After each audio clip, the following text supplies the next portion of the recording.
Yeah, I don't like Ashley very much. But we are going to talk to her. Ooh. Your ship's amazing, Shepard. I've never seen a drive core like this before. I can't believe you were able to fit it into a ship this small. I'm starting to understand why you humans have been so successful. I had no idea Alliance vessels were so advanced. The Normandy's a prototype, cutting-edge technology. A month ago, I was patching a makeshift fuel line into a converted tug ship in the flotilla. Now, I'm sitting on board one of the most advanced vessels in Citadel space. I have to thank you again for bringing me along. Traveling on a vessel like this is a dream come true for me. I had no idea you found ship technology so interesting. It comes with being a Quarian. The migrant fleet is the key to the survival of my people. Ships are our most valuable resource. But we don't have anything like this. We make do with cast-offs and second-hand equipment. We just try to keep them running for as long as we can. Some of the fleet's larger vessels date all the way back to our original flight from the Geth. I can't believe your fleet's still using ships that are 3 centuries old. They're constantly being repaired, modified, and refitted. They aren't pretty, but they work. Mostly. We've tried to make ourselves as independent as possible on the flotilla. Grow our own food, mine, and process our own fuel. But some things we just can't make on our own. A patch to maintain the hull integrity requires raw materials we just don't have. That's why our pilgrimages are so important. Tell me about your people. Our lives aren't easy. Resources are scarce, and we are constantly on the move. Everything we do must in some way contribute to the continuation of the migrant fleet. There are 17 million Quarians in the flotilla, and each of us relies on the others for survival. The bonds among my people are strong. Unfortunately, we have had to surrender many of the freedoms and civil liberties other species take for granted. What kind of freedoms? Well, it's illegal for parents to have more than one child. If our population grows too much, it would strain our resources to their breaking point. Of course, we also can't allow our numbers to become too few. If our population is in decline, the rule against single births is temporarily repealed. In extreme cases of population decline, incentives are even offered to encourage multiple births, though the Conclave hasn't had to take such measures in nearly a century. That's your government. The Conclave is our civilian branch of government. Each ship can elect a representative to serve on the Conclave and make decisions that affect the fleet as a whole. On matters that affect an individual ship, however, the captain has the final say. It's a tradition that dates back to the early days, when the fleet was governed by martial law. Fortunately, most captains nowadays are smart enough to have an elected council from their crew to give them advice and guidance. So the ultimate power rests with elected officials? In practice, the Conclave and the respective council for each ship tend to set the rules that govern our daily lives. But in theory, we are still under military jurisdiction. The 5 top-ranking military officials in the fleet serve on the Admiralty Board. These 5 have the power to overrule any decision by the Conclave in case of emergency. To do so requires unanimous agreement among the Admiralty, and they can only do this once. After that, the entire board must resign their posts. It's a safeguard that served us well. In nearly 3 centuries, the Admiralty Board has only overruled the Conclave 4 times. I want to know more about the Geth. I doubt I can tell you anything you don't already know. It's been almost 3 centuries since they drove my people into exile. All I know is the story of their origins, what they were when we created them, and how they turned on us. Interesting. The Geth were originally created to serve as an automated manual labor force. Initially, their intelligence was as limited as any VI. Over time, we made small modifications to their programming to allow them to perform more varied and complex tasks, bringing them closer and closer to true AI status. You had to know it would blow up in your face. The changes were so insignificant, so gradual, that we were able to control them. Or so we thought. But one thing we underestimated was the power of the neural network. A million Geth thinking simultaneously created an inherently unstable matrix. So the Geth share brain power? Many of the Geth's logic systems were designed to work in concert with other nearby Geth. Basically, the more of them you have in the group, the smarter they are. So there's some sort of group consciousness? No, nothing like that. They cannot share sensory data or information. Their programming cannot handle that much simultaneous input. Each Geth maintains an individual awareness and identity. The neural network only operates on a process-based level. It's basically the synthetic equivalent of a subconscious. But when they're in close proximity, they can coordinate low-level functional processes, freeing up more capacity for original or independent thought. What made them rebel? As we built more and more Geth, their effective intelligence became more sophisticated, more abstract. One day, a Geth began to ask its Quarian overseer questions about the nature of its existence. Am I alive? Why am I here? What is my purpose? As you can imagine, this caused a near panic among my people. What did you do? It was inevitable the newly sentient Geth would rebel against their situation. We knew they would rise up against us, so we acted first. A general order went out across all Quarian-controlled systems to permanently deactivate all Geth. The Geth responded to this order violently. You didn't really think they'd just let you destroy them without a fight, did you? The hope was that most of the Geth would still be little more than machines, incapable of organized resistance. But they had progressed much further than anyone anticipated. The war was long and bloody. Millions upon millions of Quarians died at their hands. In the end, we were forced to flee our own homeworld. We feared the Geth would pursue us, but they never came beyond the Veil. Now we drift through space, exile searching for a way to reclaim what was once ours. It's hard to feel sorry for you. Your ancestors tried to wipe out another species.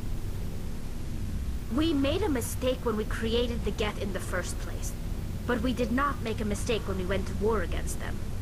If we had not acted, they would have wiped us out.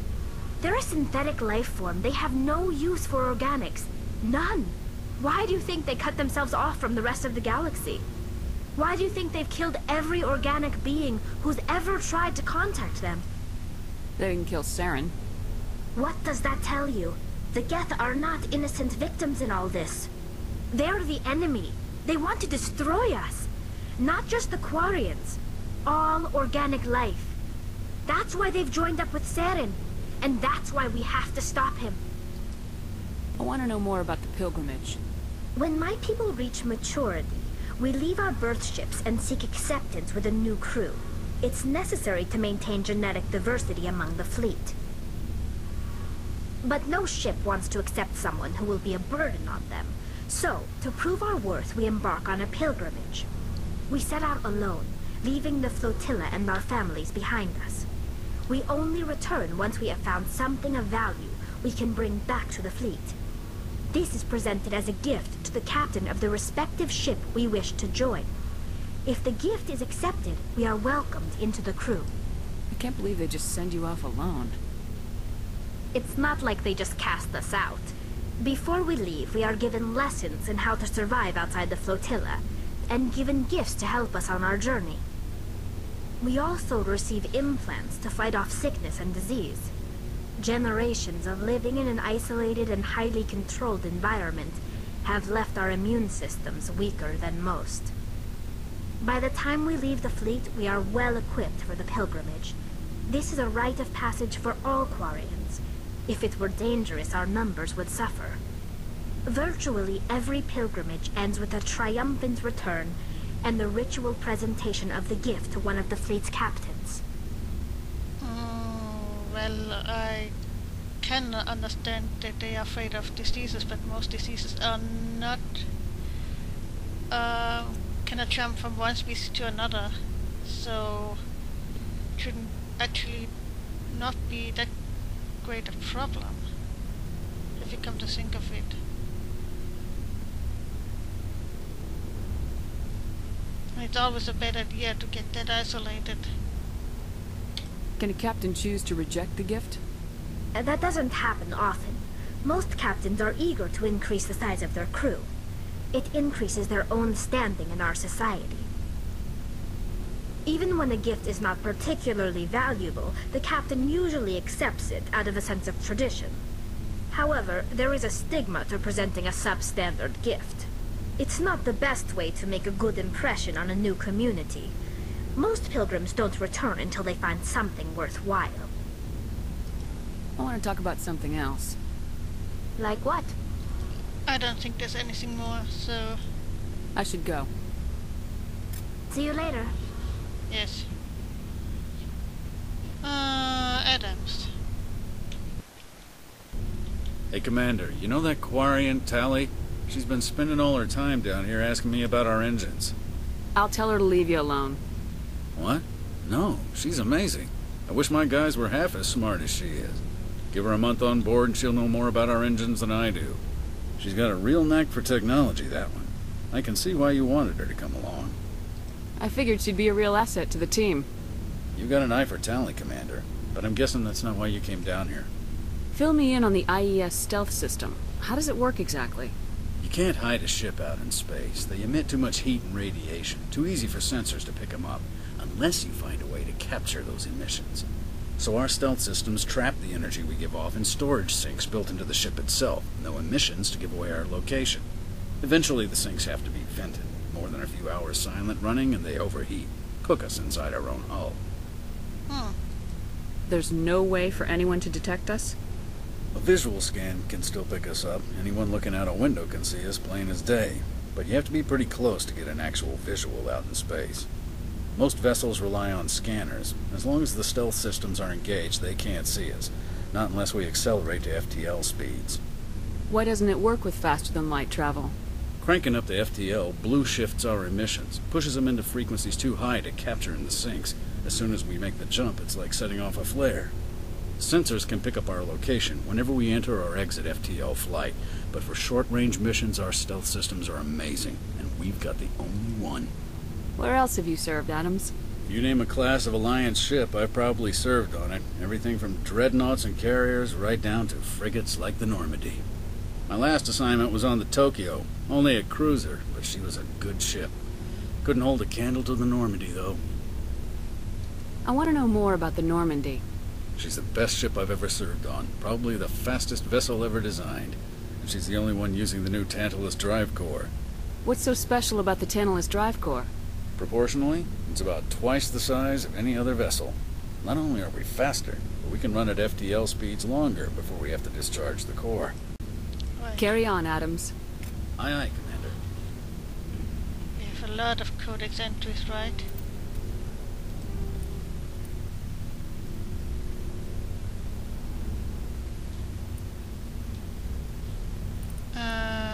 Let's see. The Citadel space is an unofficial term referring to any region of space controlled by a species that acknowledges the authority of the Citadel Council. At first glance, it appears this territory encompasses most of the galaxy. In reality, however, less than 1% of the stars have been explored. Even Mass Effect FTL drive is slow relative to the volume of the galaxy. Empty space and systems without suitable drive discharge sites are barriers to exploration. Only the mass relays allow ships to jump hundreds of light years in an instant, the key to expanding across an otherwise impassable galaxy. Whenever a new relay is activated, the destination system is rapidly developed. From that hub, FTL drive is used to expand to nearby star clusters. The result is a number of densely developed clusters, thinly spread across the vast expanse of space, connected by the mass relay network. Interesting. Is there anything new? Faster than light, the Normandy is a prototype starship developed by the Human Systems Alliance with the assistance of the Citadel Council. It is optimized for scouting and reconnaissance missions in unstable regions, using state-of-the-art stealth technology. For most ships, the heat generated through standard operations is easily detectable against the absolute zero background of space. The Normandy, however, is able to temporarily sink this heat within the hull. Combined with refrigeration of the exterior hull, the ship can travel undetected for hours, or drift passively for days of covert observation. This is not without risk. The stored heat must eventually be radiated, or it will build to levels capable of cooking the crew alive.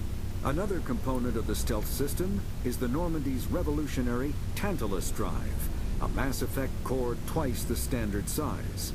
The Tantalus drive generates mass concentrations that the Normandy falls into, allowing it to move without the use of heat-emitting thrusters. Interesting. Larger warships are generally classified in one of 4 weights. Frigates are small, fast ships used for scouting and screening of larger vessels. Frigates often operate in wolf-pack flotillas. Cruisers are middleweight combatants, faster than dreadnoughts and more heavily armed than frigates. Cruisers are the standard patrol unit and often lead frigate flotillas. Dreadnoughts are kilometer-long capital ships mounting heavy, long-range firepower. They are only deployed for the most vital missions. Carriers are dreadnought-sized vessels that also carry large numbers of fighters. Smaller vessels are almost exclusively used in a support role to the warships during combat.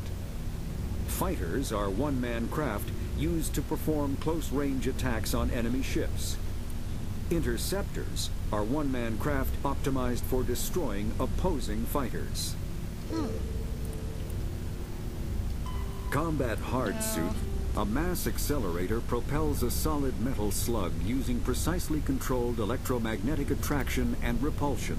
The slug is designed to squash or shatter on impact, increasing the energy it transfers to the target. If this were not the case, it would simply punch a hole right through, doing minimal damage. Accelerator design was revolutionized by Element Zero. A slug lightened by a Mass Effect field can be accelerated to greater speeds, permitting projectile velocities that were previously unattainable. If accelerated to a high enough velocity, a simple paint chip can impact with the same destructive force as a nuclear weapon. However, mass accelerators produce recoil equal to their impact energy. This is mitigated somewhat by the Mass Effect fields that rounds are suspended within. But weapon recoil is still the prime limiting factor on slug velocity. Interesting. Good. Have some points. 6 points. What level am I? 16. I should give one to barrier and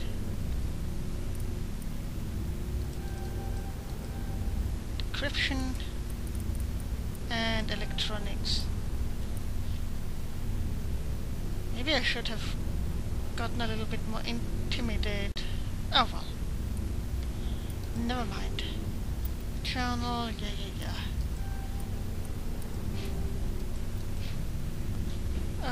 This is the way out, right? Right.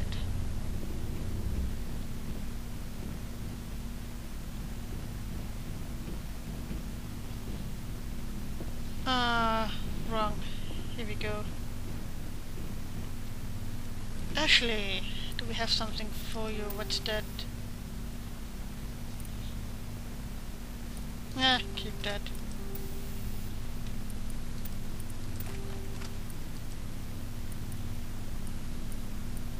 Yeah, keep that. Nothing. Sure, get the Avenger. I don't really care. No, back. Do we have some? No, we don't. And you don't have anything here. Shield generator. I really have to buy more, what do you call them? Med upgrades. I mean those for the for the armor. Nothing here. Nothing here. Nothing here. Sure, get that one. Nothing here, nothing here, and here. No.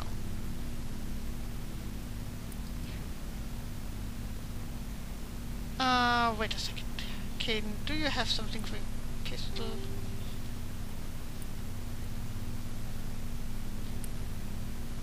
What's that? Yeah, sure. Get that one. Garrus. Sure, take that one. But I think you're using assault rifle, right? No. Basic rounds? No. Get those. And combat sensor. Wait a second. And you... what does it look like? Orange or yellow? Yeah, shock absorbers, good. You keep that armor. Rex, I think we already gave you everything, right? Yeah, get that one. Not that you need it. Don't have this. Tally. What kind of pistol do you have? Oh, nothing. Okay, keep that. Hammerhead rounds, should keep that. Something for your shotgun, you're going to use it eventually. No, not basic rounds. No.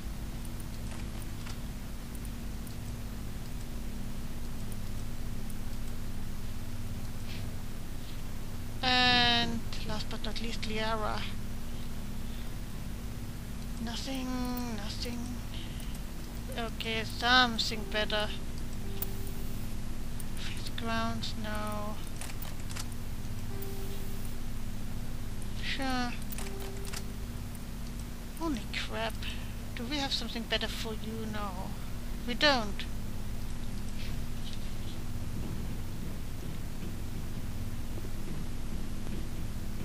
Sell everything. Looking for supplies?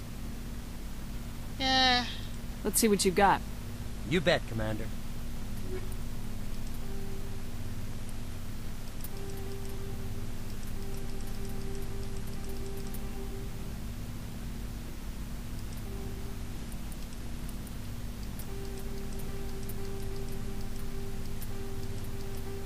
Nothing. Stimulant pack is nice, but... Oh.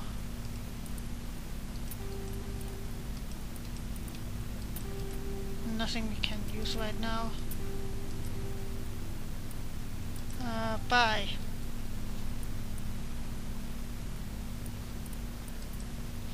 Ooh.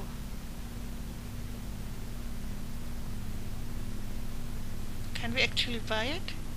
Oh, yes, we can. Good.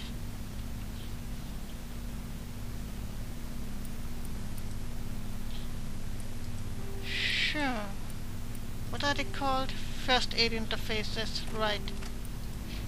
Good. Liara gets a little bit armor. Here we go. We get something better. And the armor plating. Good.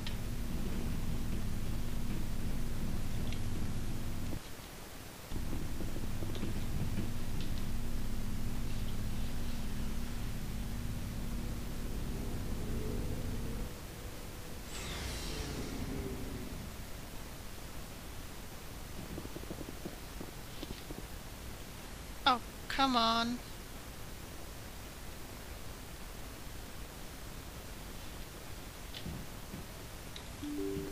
By the way, what level are we? 16, okay. 4 more levels, then we get a mission with a very, very good reward. I think at least you have to be level 20. Okay, and this is a good place to end it here. So, I hope you join me all next time. So see you then. Bye bye.